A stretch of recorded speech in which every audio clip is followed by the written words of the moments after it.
श्री सद्गुरु श्री सद्गुरु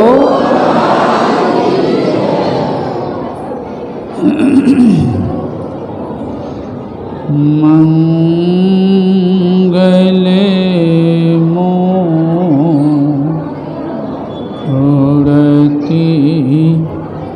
सद्गुरु मिलवै सर्वाधार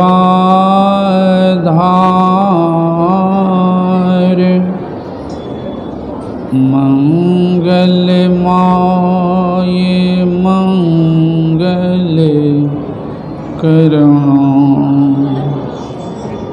बिनवो बारंबार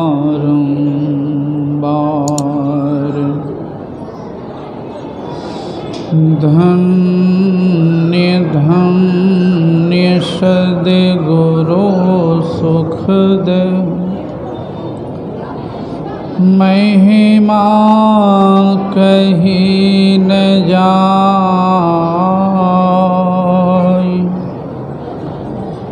जो कछु कहूँ तुम्हारी कृपा मोते कछु न बसाय जो कछु कहूँ तुम्हारी कृपा मोते कछु न बसाय। बोलिए प्रेम से श्री सद्गुरु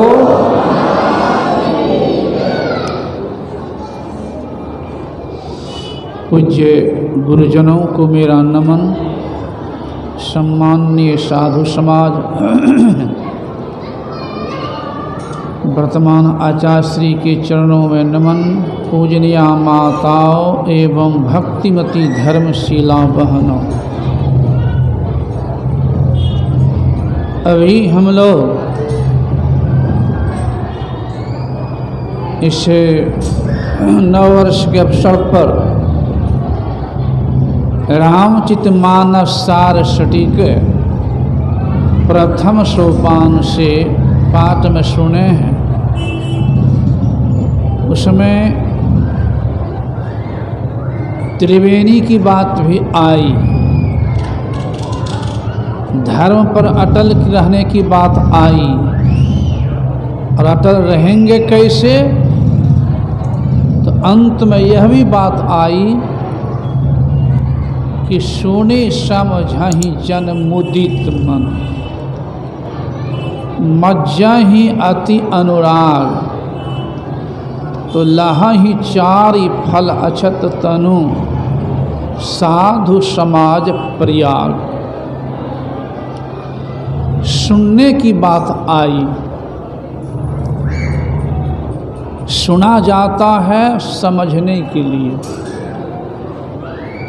और समझा जाता है करने के लिए, और किया जाता है पाने के लिए। किसी भी क्षेत्र में को आगे बढ़ा है तो सुनकर ही बढ़ा है, चाहे वो जिधर आगे बढ़े। इसलिए कह रहे हैं प्रेम से सुनने के लिए। यूँ तो जरा इस पर चित्रण करेंगे, सुनने का महत्व है, लेकिन है सुनने के मिलता है सिनेमा हॉलों में, सुनने के मिलता है नाच गान में भी, सुनने के मिलता है सब्जी मंडी में भी, सुनने के मिलता है सत्संग में भी। तो कहाँ सुनने का महत्व है? इसीलिए एक संत हुए हैं पलटू साहब, वे अपनी वाणी में कहने कृपा किए हैं कि सुनने का मौका भी कब मिलता है जहाँ से मेरा निर्वाण होगा। और ऐसे संत हुए हैं पलटू साहब कि एक बार दुष्टों ने दुष्ट सब दिन से हुआ है, पलटू साहब को जलती आग में फेंक दिया था। अब पलटू साहब टहल रहे हैं बाजार में, ऐसे महान हुए हैं। उन्होंने कहा कि पूरब यानी पहले का पूरब पुण्य प्रगट भये तब सत्संग में आई पड़ी। ऐसे नहीं, मैंने कहा संत कह रहे हैं कि पूरब पुण्य प्रगट भये तब सत्संग में आई पड़ी, सौभाग्य जगे तब संत मिले, वही शुभ दिन घड़ी। ये संत पलटू साहब कह रहे हैं। इसलिए इनकी पुष्टि करते हुए भगवान श्री राम ने एक नहीं चर्चा ऋषि आए हुए हैं और हाथ जोड़ के भगवान श्री राम ने कहा कि आज धन्य मैं सुनहु मुनीसा, आ तुम्हारे दरस जाय अघ खीसा, बड़ी भाग पाइए सतसंगा, अभी नहीं प्रयास हो य भव भंगा, बिनु सतसंग ना हरि कथा, तेहि बिनु मोहन जाय। मोह यानी अज्ञानता, धर्महीनता, अध्यात्म विहीनता, केवल भौतिक में लवलीनता, अकुसंग में प्रवीणता, मोह गए बिनु राम पद, होय न दृढ़ अनुराग। दूसरे स्थल पर भगवान श्री कृष्ण भी कह दिए हैं अर्जुन से, रथ पर बैठो अर्जुन और मैं संत के दर्शन करके आ रहा हूँ। तीसरे जगह भगवान शिव भी, ये केठो की बात मैं नहीं कह रहा हूँ, भगवान शिव भी संत कुंभज के पास सत्संग सुनने के लिए गए हैं सती समेत। वो आज की बात नहीं कह रहा हूँ, वो लिख रहे हैं एक बार त्रेता युग माही, असंभु गए कुंभज ऋषि पाही, संग सती जग जननी भवानी, अपूजे ऋषि अखिलेश्वर जानी, राम कथा मुनि बरिय बखानी, असुनी महेश परम सुख मानी, राम अतर्क बुद्धि मन बानी, अमत हमारे अस सुनहु भवानी। तीसरे चौथे जगह गोस्वामी तुलसीदास जी महाराज कह रहे हैं,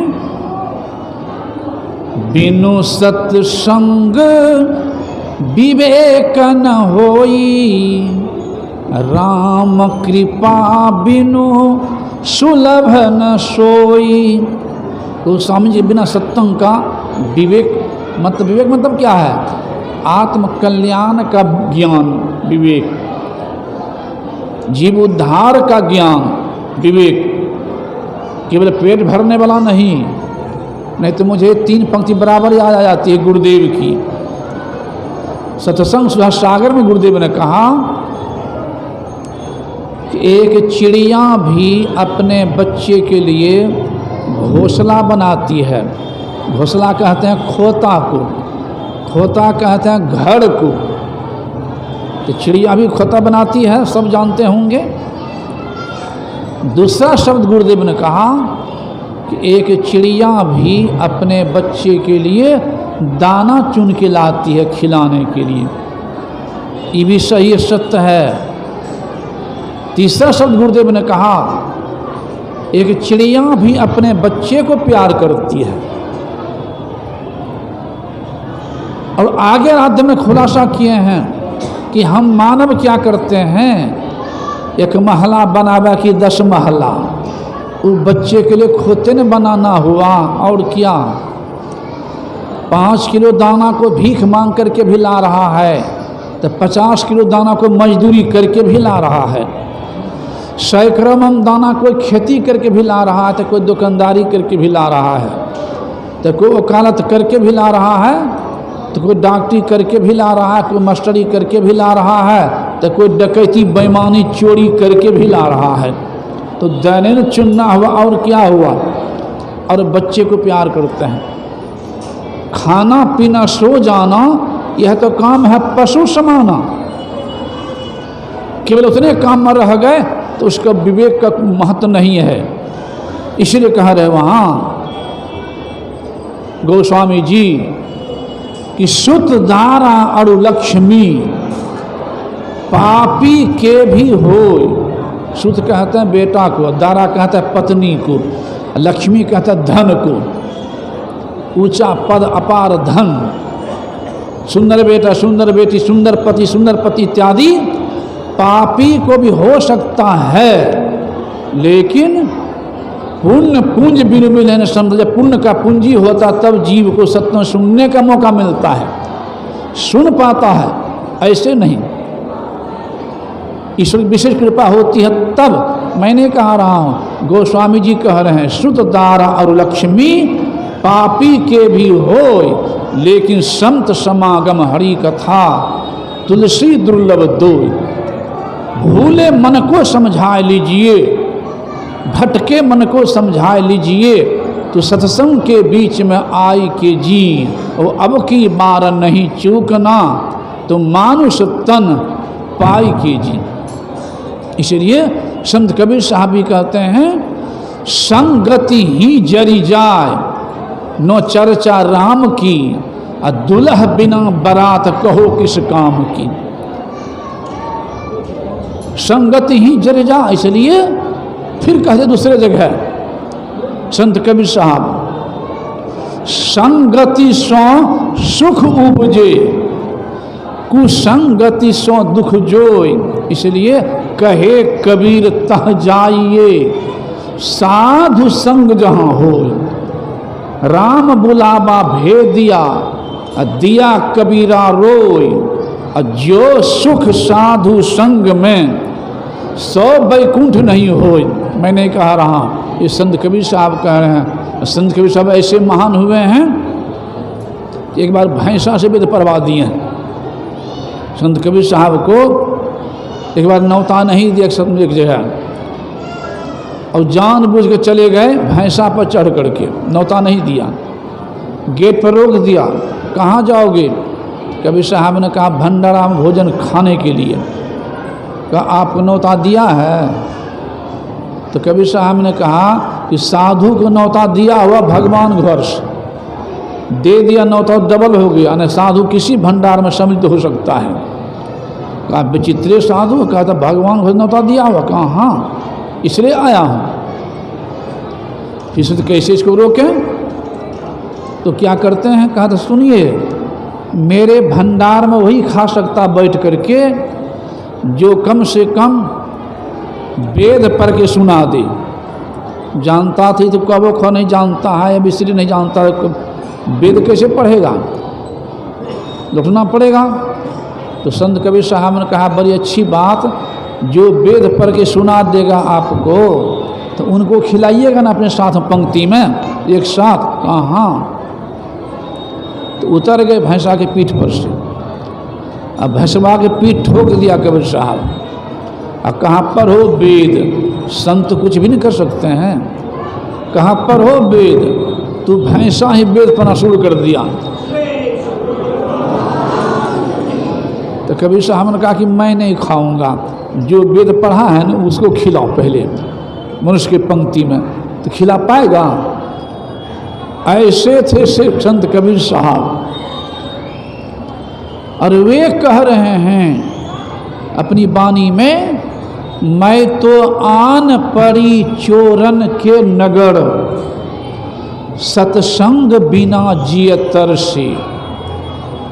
इस सत्संग में लाभ बहुत है, तुरंत मिलावे गुरु से।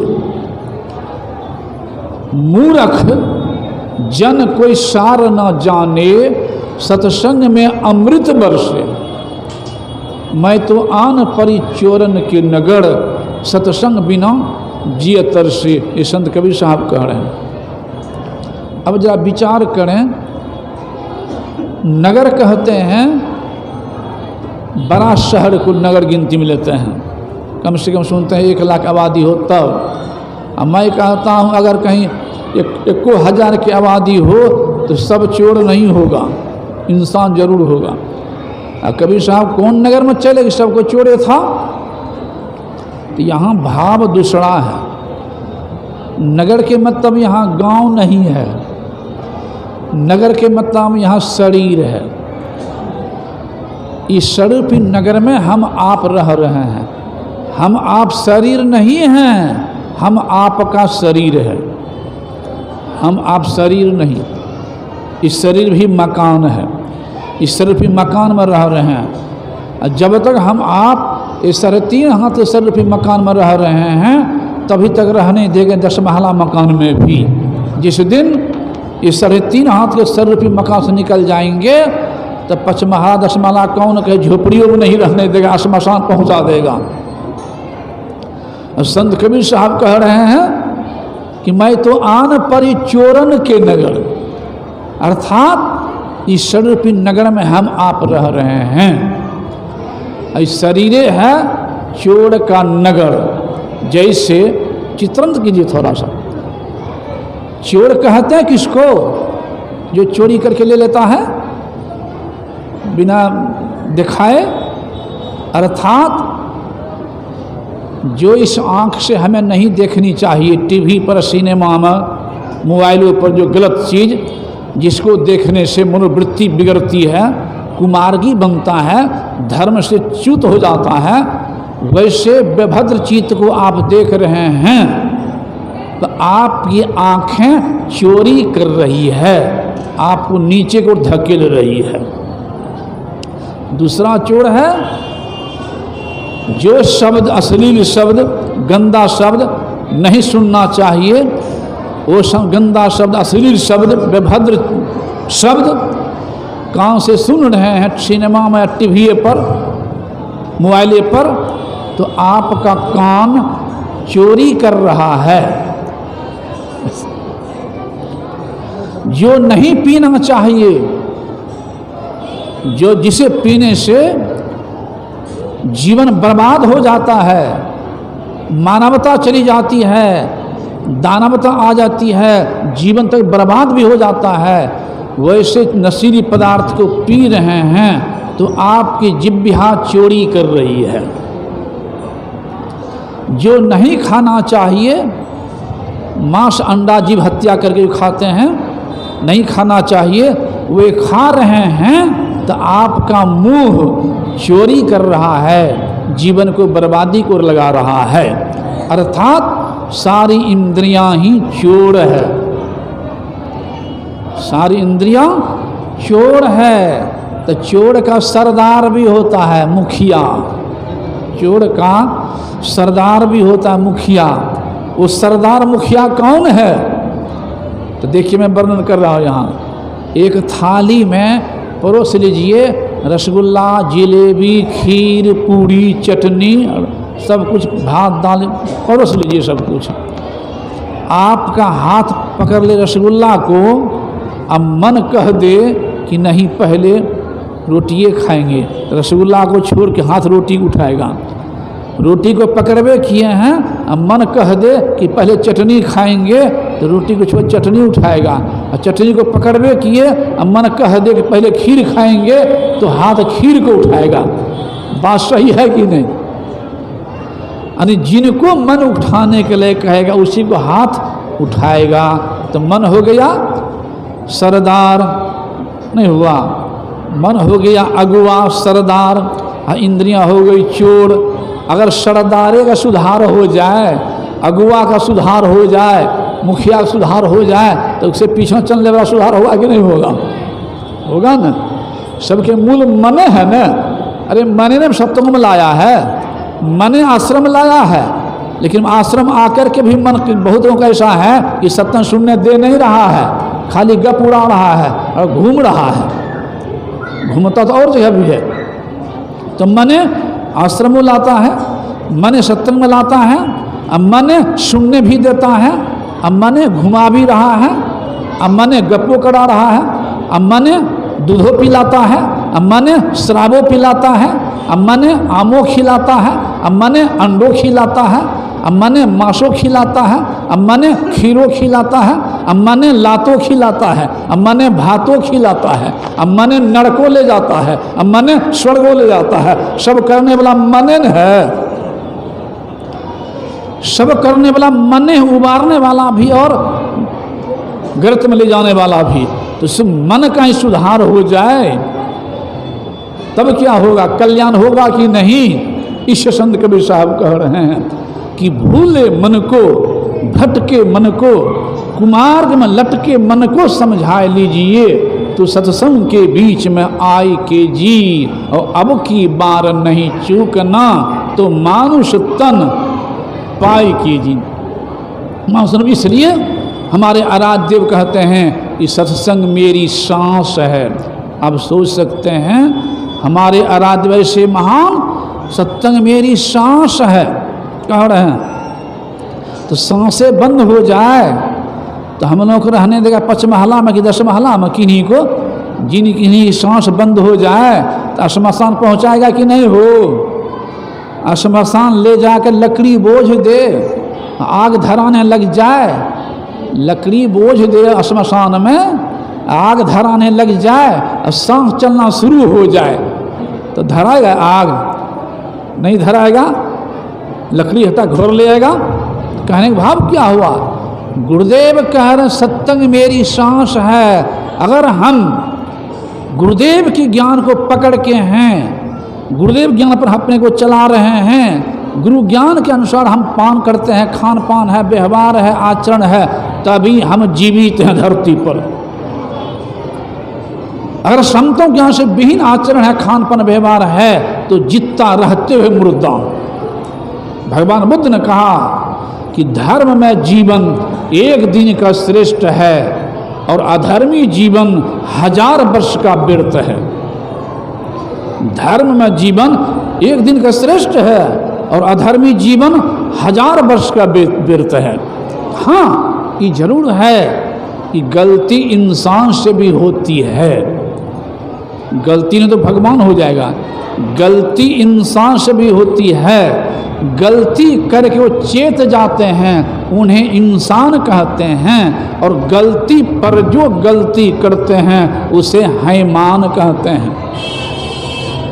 नाला का पानी कोई नहीं पिएगा, छिटका तो नहीं लेगा, अब बजनाथ धाम भी नहीं ले जाएगा, लेकिन नाला का पानी भी अगर बहते बहते गंगा में मिल जाए तो पीबो करेंगे, और छिटको ले लेते हैं देह पर और बैजनाथ धाम जाकर चढ़ा भी देते हैं। पानी नाले वाला, लेकिन जब गंगा मिल गया तब वो नाला नहीं गंगा हो गया। उसी तरह से पापी से पापी, गिरे से गिरे व्यक्ति भी अगर संत के ज्ञान भी गंगा को पान कर ले तो उनका भी सुधार होना है, और जहाँ सुधार होगा तो उद्धार होना ही है।